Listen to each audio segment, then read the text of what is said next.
নমস্কাৰ সকলোকে স্বাগতম জনাইছো আসাম কেৰিয়াৰ পইণ্ট ইউটিউব চেনেলটোলৈ তো বন্ধুসকল আজিৰ এই ভিডিঅ'টোত আমি আপোনালোকৰ আগন্তুক অনুষ্ঠিত হ'ব লগা এছএছসি জিডি বা এছএছসি এমটিএছ পৰীক্ষাৰ বাবে সহায়ক হোৱাকৈ আৰু এটা জিকে ক্লাছ লৈছো তো ইয়াতে আমি মোস্ট ইম্পৰ্টেন্ট 30টা জিকে কোৱেশ্চন চাম যিকেইটা আপোনালোকৰ এক্সামৰ বাবে অতিকৈ হেল্পফুল হ'ব আৰু যদি আপোনালোকৰ এছএছসি জিডি বা এছএছসি এমটিএছ এক্সামৰ কাৰণে কিছুমান ইম্পৰ্টেন্ট পিডিএফ নোটছ লাগে তেতিয়া হলে আমাক এই নম্বৰটোত WhatsAppত মেছেজ কৰিব 8133840965 ইয়াতে আমাক WhatsAppত মেছেজ কৰি জনাই দিব যে এছএছসি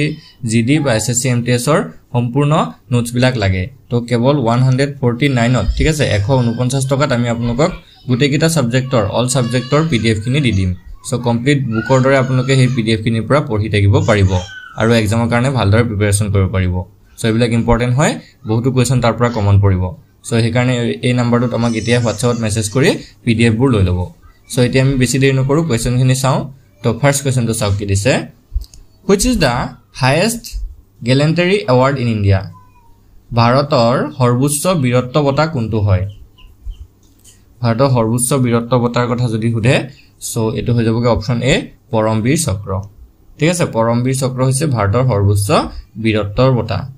আৰু এই পৰমবীৰ চক্ৰটো লাভ কৰা প্ৰথমজন ব্যক্তি আছিল মেজৰ সোমনাথ শৰ্মা ঠিক আছে মেজৰ সোমনাথ শৰ্মা আছিল পৰমবীৰ চক্ৰ বঁটা পোৱা প্ৰথমজন ভাৰতীয় ব্যক্তি নেক্সট কোৱেশ্চনটো হৈছে who is the author of the book ignited minds ঠিক আছে ignited minds এই গ্ৰন্থখনৰ লেখক কোন হয় ignited minds নামৰ গ্ৰন্থখন কোনে লিখিছিলে So, there was Dr. APJ Abdul Kalam. So, option B to correct answer APJ Abdul Kalam. ठीक है से? तो मोनर किधर वो ग्रंथों नाम है Ignited Minds. Next question तो है which river is known as the Sorrow of Bengal? कौन नदी बंगोर दुख बा Sorrow of Bengal बुली जाना जाए. ठीक है से? बंगोर दुख बुली कौन नदी जाना जाए.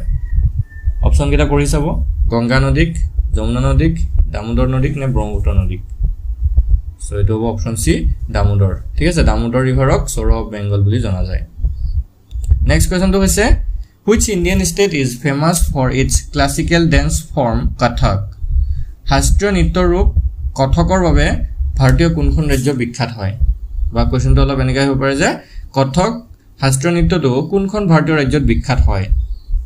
সো সেই ৰাজ্যখন হৈছে অপচন সি ইউপি ঠিক আছে উত্তৰ প্ৰদেশ উত্তৰ প্ৰদেশতে কথক শাস্ত্ৰীয় নৃত্যটো বিখ্যাত হয়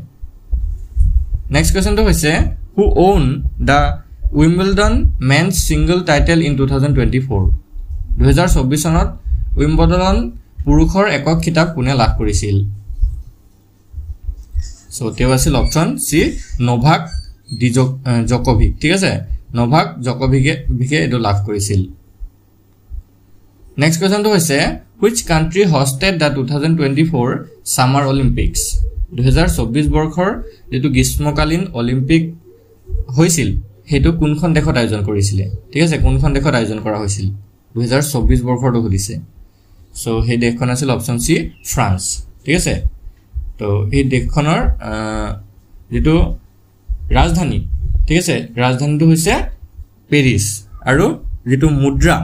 ফ্ৰান্সৰ যেটো ৰাজধানী মই কৈছো ভালকে শুনি লব ফ্ৰান্সৰ যেটো ক্যাপিটাল বা ৰাজধানী হেতু হৈছে পেৰিছ ফ্ৰান্সৰ যেটো মুদ্ৰা বা কাৰেন্সি হেতু হৈছে ইউৰো এই দুটা কথা মনত ৰাখি থব ইম্পৰ্টেন্ট হয় কেতিয়াবা পৰীক্ষাত হয়তো এনেকুৱা ধৰণৰ প্ৰশ্ন আহি যায় নেক্সট কোৱেশ্চনটো হৈছে which was the first Indus Valley site to be discovered কোনটো প্ৰথম সিন্ধু উপত্যকাৰ স্থান আৱিষ্কাৰ হৈছিল ঠিক আছে সিন্ধু উপত্যকাৰ স্থান প্ৰথম কোনটো আৱিষ্কাৰ হৈছিল এইটা ভিতৰত So it is option B Harappa ঠিক আছে দয়াৰাম সাহনীয়ে 1921 ঠিক আছে ভালকে চাব 1921 দয়াৰাম সাহনীয়ে এই হৰপ্পা সাইটটো আৱিষ্কাৰ কৰিছিল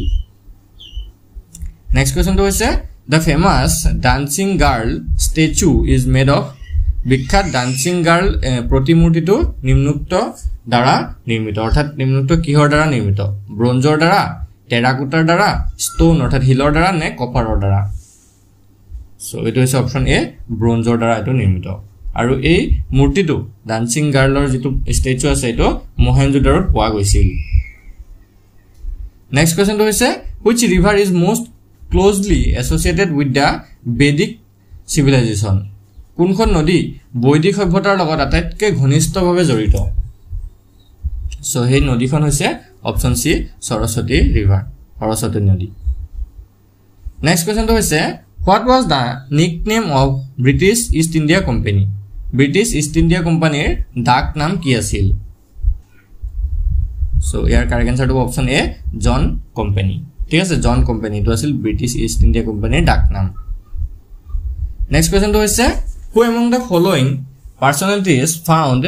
Seva Sadan in 1885 তলত উল্লেখ কৰা ব্যক্তিসকলৰ ভিতৰত 1885 চনত সেৱা সদন কোনে প্ৰতিষ্ঠা কৰিছিল সো তেও আছিল অপচন এ বেহৰামজি এম মালাবাৰী ঠিক আছে বেহৰামজি এম মালাবাৰী তেও 1885 তে সেৱা সদন প্ৰতিষ্ঠা কৰিছিল নেক্সট কোৱেশ্চনটো হৈছে pin valley national park is situated in pin valley উপত্যকা বা পিন উপত্যকা ৰাষ্ট্ৰীয় উদ্যানটো ক'ত অৱস্থিত হয় কোনখন ৰাজ্যত অৱস্থিত সো এটো হ'ব অপচন সি হিমাচল প্ৰদেশ নেক্সট কোৱেশ্চনটো হৈছে which of the following is a sedimentary rock তলৰ কোনটো পলসুৱা হিল হয় ঠিক আছে তলৰ অপচন এটা ভিতৰত কোনটো পলসুৱা হিল সো এটো হৈছে অপচন সি লাইমস্টোন অৰ্থাৎ চুন hill next question which of the following is not a feature of a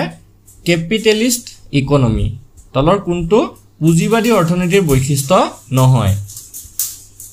so এটো হ'ব option C government control over the economy অৰ্থাৎ অৰ্থনীতিৰ ওপৰত চৰকাৰী নিয়ন্ত্ৰণ এটো পুঁজিবাদী অৰ্থনীতিৰ বৈশিষ্ট্য হ'ব নোৱাৰে নেক্সট কোৱেশ্চনটো হৈছে what is the primary function of the Reserve Bank of India RBI তো ভাৰতীয় ৰিজাৰ্ভ বেংকৰ প্ৰধান কাম কি হয় ঠিক আছে RBI যেটো আছে ভাৰতীয় ৰিজাৰ্ভ বেংক তাৰ প্ৰধান কাম কি হয় সো ইয়াৰে শুদ্ধ উত্তৰটো হৈ যাবগে option B controlling inflation and managing the currency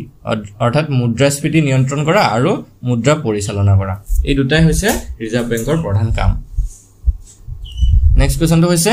which of the following is an example of indirect tax তলৰ কোনটো পৰোক্ষ কৰৰ উদাহৰণ হয়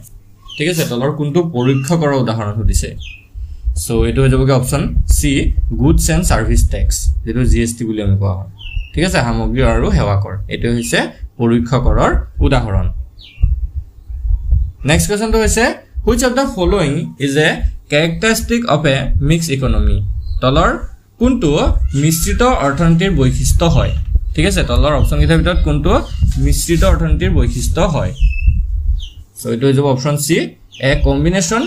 of public and private sector involvement অৰ্থাৎ ৰাজহুৱা আৰু ব্যক্তিগত খণ্ডৰ জড়িততাত সংমিশ্ৰণ next question to is which of the following is not a component of the current account তলৰ কোনটো current accountৰ এটা উপাদান নহয় সো এটো হৈছে option D foreign direct investment অৰ্থাৎ প্ৰত্যক্ষ বিদেশী বিনিয়োগ নেক্সট কোৱেশ্চনটো হৈছে which of the following is a tool of monetary policy used by the RBI তলৰ কোনটো RBI ব্যৱহাৰ কৰা মুদ্ৰানীতিৰ আহিলা সো এটো হৈছে অপচন সি ৰেপো ৰেট ঠিক আছে ৰেপো হাৰ বুলি এটা আহিলা আছে যেটো মুদ্ৰানীতিৰ আহিলা হয় নেক্সট কোৱেশ্চনটো হৈছে the Chakma tribe is primarily found in which state Chakma জনগোষ্ঠী মূলত কোনখন ৰাজ্যত পোৱা যায় ইয়াৰ কাৰেক্ট আনসাৰটো অপচন বি ত্ৰিপুৰা ঠিক আছে ত্ৰিপুৰাত বেসিক্যালি মেইনলি চাকমা জনগোষ্ঠীৰ লোকসকল পোৱা যায় নেক্সট কোৱেশ্চনটো হৈছে which of the following is a festival celebrated in Assam that involves boat races তলৰ কোনটো অসমত উদযাপন কৰা এটা উৎসৱ যত নাও দৌৰৰ লগত জড়িত হয় মানে এই উৎসৱটোত আসলতে নাও দৌৰটো মানে উদযাপন কৰে সো এটো হৈছে option C Dihing Patkai festival ঠিক আছে দিহিং পাটকাই ফেষ্টিভেলত নাও দৌৰ মানে থাকে নেক্সট কোৱেশ্চনটো হৈছে which of the following is a major festival celebrated in Assam in January তলৰ কোনটো জানুৱাৰী মাহত অসমত পালন কৰা এটা প্ৰধান উৎসৱ হয় ঠিক আছে জানুৱাৰী মাহত কি পালন কৰা হয় আমি সকলোৱে জানো সো এটো হৈছে অপচন বি মাঘ বিহু মানে মাঘ বিহুত জানুৱাৰী মাহত থাকে আৰু হেতু মাঘ বিহুটো হৈছে জানুৱাৰী মাহৰ এটা প্ৰধান উৎসৱ নেক্সট কোৱেশ্চনটো হৈছে which of the following countries national people congress is related to তলৰ কোনখন দেশৰ লগত ৰাষ্ট্ৰীয় জনগোষ্ঠী কংগ্ৰেছৰ সম্পৰ্ক আছে সো এটো হৈছে অপচন সি চাইনা নেক্সট কোৱেশ্চনটো হৈছে which of the following union territory has one ৰাজ্য সভা seat তলৰ কোনখন কেন্দ্ৰীয় শাসিত অঞ্চলৰ এখন ৰাজ্য সভাৰ আসন আছে সো এটো হৈছে অপচন সি পুডুচেৰী নেক্সট কোৱেশ্চনটো হৈছে what is the SI unit of power শক্তিৰ SI একক কি হয় এছে শক্তিৰ SI একক কি হয় সো এটো হৈছে অপচন এ ওয়াট শক্তিৰ SI এককটো হৈছে ওয়াট নেক্সট কোৱেশ্চনটো হৈছে which of the following is a vector quantity তলৰ কোনটো ভেক্টৰ পৰিমাণ হয় ঠিক আছে তলৰ কোনটো ভেক্টৰ পৰিমাণ সো ইয়াৰে উত্তৰটো অপচন সি ভেলোসিটি টো এটা ভেক্টৰ পৰিমাণ হয় নেক্সট কোৱেশ্চনটো হৈছে what is the chemical name for vitamin A vitamin A ৰাসায়নিক নাম কি হয় ঠিক আছে vitamin A ৰাসায়নিক নাম তো এটো হৈছে option A retinol next question what is the smallest bone in the human body মানুহৰ শৰীৰৰ আটাইতকৈ সৰু হাড়টো কি হয় ঠিক আছে মানুহৰ শৰীৰৰ আটাইতকৈ সৰু হাড়টো হৈছে অপচন বি ষ্টেপিছ নেক্সট কোৱেশ্চনটো হৈছে which award is considered the highest sporting honor in India কোনটো বঁটা ভাৰতৰ সৰ্বোচ্চ ক্ৰীড়া সন্মান বুলি গণ্য কৰা হয় ঠিক আছে ক্ৰীড়াৰ ক্ষেত্ৰত অৰ্থাৎ স্পৰ্টছৰ ক্ষেত্ৰত ভাৰতৰ আটাইতকৈ সন্মানীয় বা সৰ্বোচ্চ সন্মানটো কি হয় সো এটো হৈছে গে অপচন সি মেজৰ ধ্যানচন্দ খেল ৰত্ন এৱাৰ্ড ঠিক আছে মেজৰ ধ্যানচন্দ খেল ৰত্ন বঁটা এটো হৈছে ক্ৰীড়াৰ ক্ষেত্ৰত সৰ্বোচ্চ সন্মান নেক্সট আৰু লাষ্ট কোৱেশ্চন এটো Yamini Krishnamurti who recently passed away was associated with which field হেহতিয়াকৈ মৃত্যু হোৱা Yamini Krishnamurti কোন ক্ষেত্ৰৰ লগত জড়িত আছিল সো অপচন এটা পঢ়ি যাব ইয়াৰে ৰাইট আনসাৰটো অপচন সি ক্লাসিক্যাল ডান্স অৰ্থাৎ ধ্ৰুপদী নৃত্যৰ সৈতে তেও জড়িত আছিল তো আজি ভিডিওৰ কোৱেশ্চনখিনি যদি ভাল লাগিলে ভিডিওটো এটা লাইক কৰি দিব আৰু যদিহে আপোনালোকে এসএসসি জিডি বা এসএসসি এমটিএছ ৰ কাৰণে ভালদৰে প্ৰিপাৰেচন কৰি আছে তেনেহলে আমাৰ পৰা পিডিএফ খিনি লৈ আৰু ভালকে হেখিনি চাব পাৰিব সো যদি পিডিএফ খিনি লাগে এই নম্বৰটো আমাক WhatsAppত মেছেজ কৰিব 8133840965 ইয়াতে আমাক WhatsAppত মেছেজ কৰিব ঠিক আছে WhatsAppত মেছেজ কৰি কেৱল 149 টকা পে কৰিলে আমি আপোনাক গোটেইখিনি সাবজেক্টৰ পিডিএফ দি দিম ঠিক আছে আৰু আজি ভিডিওটো চোৱাৰ কাৰণে সকলোকে ধন্যবাদ